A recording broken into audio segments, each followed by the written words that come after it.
देखो, सबसे पहली बात हमारी कमजोरी क्या है? हम परेशान हो जाते हैं। संसार में देखो तो परेशान, परमार्थ की तरफ देखो तो हम परेशान हो, ये हमारा आदत स्वभाव बन गया परेशान होना। थोड़ा सा धैर्यवान बनो, गंभीर बनो। कोई इस भारी से भारी विपत्ति में परेशानी स्वीकार करके विपत्ति से थोड़ी निकला जाता। सुलझो, ठीक है, ये विपत्ति आई, समस्या आई, इसका समाधान होगा। ऐसा थोड़ी कि हमें नष्ट कर देगी। अगर अभी हमारी बड़ी हानि हो जाती है, हम कल इससे बड़ा लाभ प्राप्त कर सकते हैं। हमको एकदम बिल्कुल गंभीर रहना है, इतने कमजोर नहीं बन जाना। अब वो गए तो क्या होगा, अब वो वस्तु गई तो क्या, पद गया तो क्या होगा। प्रयास किया था, ये पद मिला था, इससे बड़ा पद प्राप्त करूंगा, मैं इससे बड़ा महान बनूंगा। ठीक है, एक बार गिर गया, गलती हो गई, दंड भोगूंगा, फिर इससे ज्यादा संयम में रहूंगा। बिल्कुल, मतलब एकदम फ्रेश दिमाग रखना चाहिए। पर अपने लोग क्या है, जरा सी बात में एकदम पछड़ा कर लेते हैं, एकदम कमजोर हो जाते हैं। ये बिल्कुल ठीक नहीं है। हम जीवन भर की यात्रा की बात कह रहे हैं, भारी से भारी कष्ट में भी मुस्कुराना, तो हमें बल मिला है, हमें भगवान की कृपा का दर्शन हुआ है, हमें उनका दुलार दिखाई दिया है। अगर ऐसे तो भाग जाते, फिर परमार्थ में थोड़ी चलना होता है। आज जो आप सुन करके लाभ लेने की चेष्टा कर रहे हो ना, ये केवल प्रवचन नहीं है, ये जीवन है। अगर ये जिए ना होते ना, तो ये इसका प्रभाव नहीं पड़ता, फिर वाणी का प्रभाव नहीं पड़ता। हम इसीलिए कहते हैं, जैसे आप लोग एकदम परेशान हो जाते हैं, तो बोलो क्या हमसे ज्यादा परेशानी होगी? दोनों किडनी खराब, दवाई लाने के लिए पैसे नहीं, पानी रखा है हम उठ के पी नहीं सकते, भीषण शरीर में कष्ट, भीषण बुखार, क्योंकि किडनी फेल, जरा में बुखार, खाने को क्या, रोटी मांग के लाओ। अगर वहां सब्जी मिलती तो लाल मिर्च ऐसी पड़ के मिलती थी कि वो पा नहीं सकते थे। आप सोचो, पानी लाना है तो मुझे लाना है, पीना है तो मुझे पीना है। अगर मैं हारता तो कहां पहुंच जाता, क्या स्थिति होती? नहीं, मरना है, पर कदम पीछे। कोई दिन ऐसा नहीं जिस दिन सेवा ना की हो, जिस दिन सेवा ना गए हो। गुरु जी की सेवा में जाना है, पहले अपने को स्वस्थ साबित करना है, नहीं वो सेवा ही नहीं लेंगे। तुम बीमार हो, तुम कष्ट में, वैसे उनकी दृष्टि बड़े शांत है, उनकी सेवा की, आके लेट गए। फिर हिम्मत की, अपनी श्री जी की सेवा की, मधुकरी नहीं गए, 3-3 4-4 दिन भोजन नहीं गए, पर सेवा नहीं छोड़ा, दिनचर्या नहीं छोड़ी। और उसका प्रधान कारण संयम, ब्रह्मचर्य, भगवत आश्रय, नाम जप, कभी हारने नहीं दिया। अभी भी थोड़ी देर बाद डायलिसिस शुरू होगा, हारने, आपको हारे हुए नजर आ रहे हैं। शरीर में पीड़ा है, किडनी फेल है, ऐसा थोड़ा हम स्वस्थ बैठे हैं, पीड़ा है, बार बार प्यास लगती है, थोड़ा थोड़ा पानी मिलता है, हर, लेकिन हम आनंदित हैं, हम प्रसन्न हैं।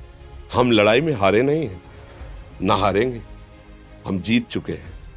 हम अपने मालिक के भरोसे में अपना सब बात, तो वो, ये हम अपनी बड़ाई नहीं बता रहे, हम आपको बता रहे समस्या। सोचो, तुम्हारे पास तो माँ है, भाई है, बहन है, परिवार है, कोई ना कोई तो है ना। मेरा किसी ने कभी जीवन में ध्यान भी नहीं दिया। क्यों? बचपन से बाबा जी बन गए, किसी से प्यार नहीं, किसी से संबंध नहीं, कोई जानकारी नहीं, हम कहाँ हैं, वो कहाँ है, किसी से कोई मतलब नहीं। अच्छा, जवान साधु कौन श्रद्धा करे? कभी गांव जाने की हिम्मत नहीं पड़ती कि रोटी मांग ले, पता नहीं लोग क्या सोचेंगे, क्या भावना कर ले। हम दरवाजे पे खड़े हैं, क्या कैसी भाव, जो हमारे सामने आकाश वृत्ति से आया यौवन अवस्था में, वही पाया है, अन्यथा भूखे रह गए। जब हम हर समय अपने को विवेक के द्वारा सावधान रखे, तो हम कभी निराश नहीं हुए, कभी उदास नहीं हुए, कभी ऐसा नहीं लगा कि यार हम दुखी, कभी नहीं लगा। उसी का फल है कि उस सुख का संकेत मिल गया जहां दुख की निशानी भी नहीं है। वही उसी के बच्चे हो, हम सब उसी धातु से बने हुए हैं। हम इतना क्यों परेशान हो जाते हैं? हम ये देखते हैं अपने लोग, थोड़ी बात बिगड़ गई परेशान, नहीं बिगड़ी तो बिगड़ जाने की संभावना में परेशान है। आज सुख है, लेकिन कल सुख छिन जाएगा, तो हम आज के सुख में सुखी ना होकर कल के दुख की आने की संभावना में हम भयभीत हो। मतलब क्या हमारी सोच रह गई? हमको इतना बलवान बनना है कि सुख और दुख दोनों हमको छू न सके। भारी से भारी सुख की व्यवस्था है तो अहंकार नहीं, हर्षित होकर किसी का अपमान न करे कि हम धनी, हम पदाधिकारी, अमुक। भारी से भारी दुख आया तो हमें किसी के सहयोग की जरूरत नहीं, हम फिर अपने कदम बढ़ाएंगे, हम फिर जुड़ी हुई अपनी भावनाओं को सजाएंगे। मस्त जीवन, एकदम तुम अविनाशी के बच्चे हो। शेर का बच्चा भेड़ों के बीच में फंसकर म्यों म्यों बोल रहा है, बस अगर दहाड़ना सीख जाए तो कोई भी उसे परास्त नहीं कर सकता। ऐसे भगवद अंश, तू प्रपंच में फंसकर अपने को इतना दीन क्यों देख रहा है? तू ऐसा है कि भगवान के दिव्यास्त्र में भी ताकत नहीं तेरे को मार सके। तू अविनाशी का अविनाशी बच्चा है, विनाशी भोगों को, विनाशी शरीर को मैं मान के इतना भयभीत, इतना दुख ठीक नहीं। ये सबके लिए, केवल एक के लिए नहीं। आप समझो, आप लोग सोचते हैं हम गृहस्थ होकर भला ऐसी स्थिति कैसे। जनक जी सुखदेव जी के गुरु हैं और राजा हैं, महल है, रानियां हैं, नौकर है, चाकर। क्या सुखदेव जी जिनके शरीर में लंगोटी भी नहीं है, दिगंबर, परमहंस के गुरु हैं जनक जी जो राजा हैं। समझो आप ऐसा ना सोचे कि अब नौकरी कर रहे हैं, हम संसार में, हम गृहस्थ हैं, हम आध्यात्मिक की ऊंचाई पर नहीं चढ़ सकते। नहीं, आप एक सरकारी नौकरी या आप किसानी या व्यापार करते हुए आप एक अध्यात्म की ऊंचाई में चढ़ सकते हैं। और अध्यात्म ही है जो तुम्हें इस माया के दुख सुख से ऊपर उठा सकता है। दूसरा, चाहे जितनी संपत्ति आ जाए, आप सुखी नहीं हो सकते। सब देख लो, आंख खोल के देख लो।